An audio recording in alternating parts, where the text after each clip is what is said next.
ನಾಚಿಕೆ ಮಾನ ಮರ್ಯಾದೆ ಸ್ವಲ್ಪವೂ ಇಲ್ಲ ನಿನಗೆ. ಇಂಥ ಪ್ರಕರಣ ಬಿಟ್ಟದ ಭಾರ ನಡೆಸ್ತಾ ಇದೆಯಾ? ಇಂಥ ಪ್ರಕರಣಕ್ಕೆಲ್ಲ ಬರುವಾಗ ಅದು ಇಟ್ಟುಕೊಂಡ್ರೆ ಗಂಡತ್ರ ಕಂಡವರ ಹೆಂಡತಿಯನ್ನು ಹೇಳ್ಕೊಂಡು ಬರುವುದು, ಈ ರೀತಿಯಾಗಿ ಹಿಂಸೆ ಮಾಡುವುದು. ನಾವು ರಕ್ಕಸರು ಏನ್ ಬೇಕಾದ್ರೂ ಮಾಡ್ತೇವೆ, ಅದನ್ನು ದಕ್ಕಿಸಿಕೊಳ್ತೇವೆ. ಏನ್ ಬೇಕಾದ್ರೂ ಮಾಡ್ತೀಯ ಎನ್ನುವ ಹಾಗಿದ್ರೆ ಏನ್ ಬೇಕಾದ್ರೂ ಮಾಡಿಸ್ಕೊಳ್ಳುವಂತಹವರಲ್ಲ ನಾವು.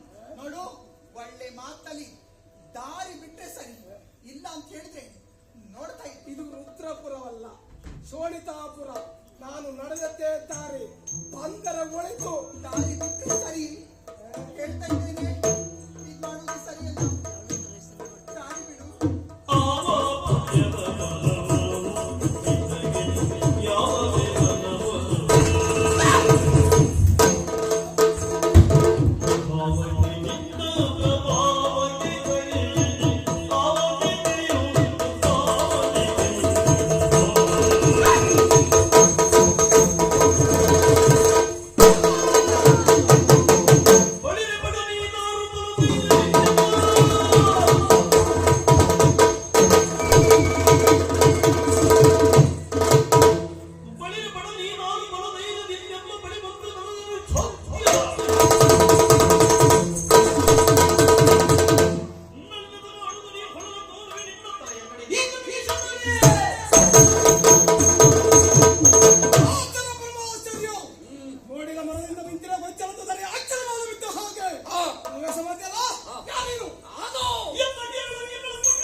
ರುದ್ರಪುರವನ್ನು ಆಳುವಂತಹ ಶ್ವೇತ ಕುಮಾರ್ ರಾವ್ ಇಲ್ಲದೆ ಇರುವ ಸಂದರ್ಭದಲ್ಲಿ ನನ್ನ ಮಡದಿಯನ್ನ ಎಳೆತಂದಿದೆಯಲ್ಲ, ಕತ್ತರಿಸಿ ಬಿಸಾಕು.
ಮದುವೆಯಾಗಿ ಕೆಲವು ದಿನಗಳಷ್ಟೇ ಕಳೆದು ಹೋಯಿತು ಸ್ವಾಮಿ. ಇವತ್ತು ಈ ದುಷ್ಟ ನಿಮ್ಮನ್ನು ಕೊಂದು ಕಳೆಯುವಂತಹ ಪ್ರಸಂಗ ಬಂತು. ಇಲ್ಲ, ನೀವೇ ಇಲ್ಲ ಅಂತ ಆದ್ಮೇಲೆ ಇನ್ನು ನಾನು ತಾನೇ ಬದುಕಿಯನ್ನು ಸಾಧಿಸುವುದಕ್ಕೂ ಸತ್ತ ಹೆಣ ನೋಡ್ಕೊಂಡು ಬೊಬ್ಬೆ ಹಾಕಿ ಸಾಯ್ತೀಯ? ನೀನು ಬೊಬ್ಬೆ ಹಾಕಿ ಸತ್ತವ್ರು ಮತ್ತೆ ಎದ್ದು ಬರ್ತಾರೋ? ಅವನನ್ನ ಕಡಿದ ಹಾಗೆ ನಿನ್ನನ್ನು ಕಡಿಯುವುದು ನನಗೆ ಹೆಚ್ಚೊತ್ತಿನ ಕೆಲಸ ಅಲ್ಲ. ಅದರಿಂದ ಏನು ಸಾರ್ಥಕವಾಗುವುದಿಲ್ಲ. ನಾನು ಬಯಸಿದ್ದು ನಿನ್ನನ್ನ, ಪಡೆಯಬೇಕು ಅಂತ ಆಶಿಸಿದ್ದು ನಿನ್ನನ್ನ. ಆದ್ದರಿಂದ ಕಡಿಯದೆ ಬಿಟ್ಟಿದ್ದೇನೆ. ಹಾಗಂತ ಬಲಾತ್ಕಾರವಾಗಿ ನಿನ್ನನ್ನು ಭೋಗಿಸುವುದು ನನಗೆ ಹೆಚ್ಚು ಹೊತ್ತಿನ ಕೆಲಸ ಅಲ್ಲ. ಈಗ ನಿನ್ನ ಮೈ ಮುಟ್ಲಿಕ್ಕೆ ನಾನು ಬರುವುದಿಲ್ಲ. ಯಾಕೆ ಕೇಳು, ನಿನ್ನ ಗಂಡ ಸತ್ತೋಗಿದ್ದೇನೆ, ಸೂತಕ ಉಂಟು, ಆದ್ರಿಂದ ಮೈ ಮುಟ್ಟುವುದಿಲ್ಲ. ಹಾಗಂತ ಬಿಡ್ತೇನೆ ಅಂತ ಭಾವಿಸಬೇಡ. ನಿನಗೆ 14 ದಿವಸಗಳ ಅವಕಾಶ, 2 ದಿವಸ ಅವಕಾಶ ಕೊಡ್ತೇನೆ. ಯಾಕೆ ಕೇಳು, 11 ದಿವಸ ನಿನ್ನ ಗಂಡ ಸತ್ತು ಸೂತ್ಕೊ ಹೋಗ್ಲಿಕ್ಕೆ, ಉಳಿದ 2 ದಿವಸ ನಿನಗೆ ಮನಸ್ಸನ್ನು ಬದಲಾಯಿಸಿಕೊಳ್ಳಲಿಕ್ಕೆ. ಅದು ಆಗಲತ್ತಾದ್ರೆ 14ನೇ ದಿವಸ ನಿನ್ನ ಪ್ರಥಮ ರಾತ್ರಿ.